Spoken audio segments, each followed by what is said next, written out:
If you get coronavirus, are you likely going to die from it? And if not, why aren't we hearing from people who have lived through coronavirus infection? Those two questions are questions you guys have sent me multiple times in the last week, and I realized I needed to break it down and explain it. I'm Dr. Jen Caudle. I'm a family physician doing videos on coronavirus every single day to answer your questions. First of all, guys, let me put your mind at ease. If you get coronavirus, you are not likely to die from complications of coronavirus, okay? In fact, 80% of people who get coronavirus only have mild to moderate symptoms at best. Most people by far not only live, but they live and they do very well. It's only a very small percentage of people that go on to have complications and actually die from the condition. So please understand that getting coronavirus does not mean you're necessarily going to die. Now, the people who are at highest risk from having these complications and doing worse, I keep saying over and over again, but I want to remind us, are those who are over 60 and in particular over the age of 80, and those who have underlying medical conditions, no matter what age they are. If you have a weakened immune system, if you're on certain treatments, immune suppressants, things like that, okay? But most people do just fine. So you say, well, then why haven't we heard from the survivors? The news keeps talking about how bad this is, but where's the good news? Why aren't you telling me? Why aren't you giving me stories about people who survive?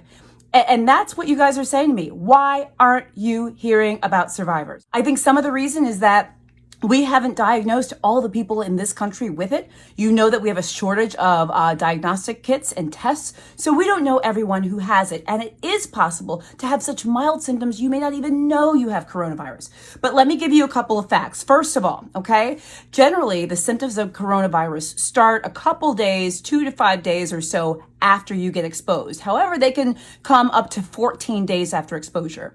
The most common symptoms are fever, shortness of breath, and cough, but you can also get symptoms that remind you of a cold or the flu, things like nasal congestion or stuffy nose. You may get body aches, things like that, okay?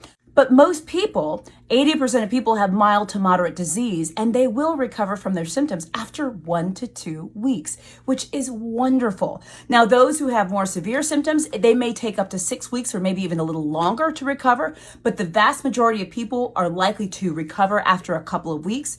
You also asked me, so how would someone treat it? If I got it, what does my family need to do for me? What do I need to do for my kids? Well, it's supportive treatment, guys. That's acetaminophen, which is Tylenol, ibuprofen, which is Motrin, or products like that to help with fever and muscle aches. It's cough suppressants. It's nasal sprays to help with nasal congestion. It's what we call supportive care. Fluids, rest, take it easy, okay? So if there's one thing I need to tell you guys is, I know you're not hearing from the survivors, but just know there are far more survivors than there are people who do not. And remember, just because you get coronavirus does not mean you're going to die from it. Far from it. Most people do well, and most people will recover within a couple of weeks. Guys, stay safe. I'm Dr. Jen Caudle. We'll talk to you soon.